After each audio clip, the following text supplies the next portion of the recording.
जहाँ महाभारत में एक तरफ भीष्म ने सारे राजाओं को परास्त करके अपने साम्राज्य का सबसे ऊंचा राज्य बनाया था, जिन्होंने कभी राजा की तरह जिंदगी व्यतीत नहीं की, हमेशा से ही एक सेनापति की तरह ही अपना जीवन बिताया। जहाँ भीष्म को इच्छा मृत्यु का वरदान मिला, वहीं प्रहलाद को आजीवन जानवर का रक्त पीने का श्राप मिला।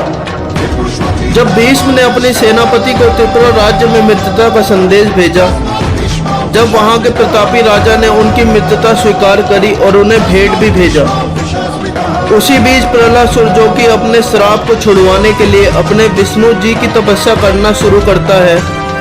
ऐसा करते करते वो दिन आ ही जाता है जब विष्णु जी प्रकट होते हैं और उससे वरदान मांगने को कहते हैं।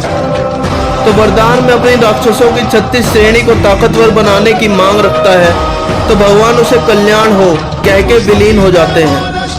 तभी प्रहलाद सारे 36 श्रेणी के राक्षसों का आह्वान देता है। तब वो उसके सामने उपस्थित हो जाते हैं और सबको आदेश देता है, कंस, जरासंध तथा अन्य जितने भी राज्य हैं उन्हें माया के बल से या किसी भी बल से परास्त करो। तो ये बात सुन के वो सब चले जाते हैं और अपना विशाल रूप लेके सारे राज्यों में बढ़ते हैं। कहीं तूफान लेके, कहीं बिजली लेके, कहीं आग की बरसात करते हुए बढ़ते हैं। ये सब देख के कंस, जरासंध और बाकी राजा अपनी सेना को सज्ज करते हैं। तभी वो सब एक बवंडर से सारी सेना को उड़ा देते हैं, क्योंकि उन्हें विष्णु जी का सुदर्शनास्त्र वरदान प्राप्त था, जो कि बहुत ही शक्तिशाली वरदान माना जाता है।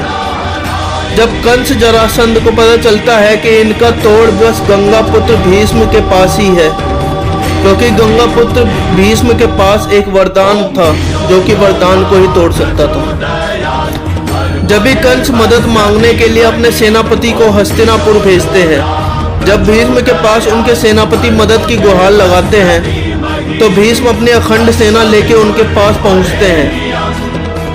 उनकी सेना की चलने से ही पूरी धरती गरज रही थी, जिन्हें कंस, जरासंध देख के प्रणाम करते हैं और कहते हैं, हमारे भूल को क्षमा करके हमारी सहायता कीजिए प्रभु। तो भीष्म आक्रमण का आदेश देते हैं और उन राक्षसों पे प्रहार करते हैं, पर उन राक्षसों को छोटी छोटी चोटें लगती हैं, जिससे उनका बाल भी बांका नहीं होता। तो भीष्म महादेव का नाम लेके अपने वरदानास्त्र को छोड़ते हैं और 36 श्रेणी के राक्षसों का वध हो जाता है। हमारे ऐसे और फैक्ट जानने के लिए हमारे चैनल को सब्सक्राइब करें और बेल आइकन को दबाना।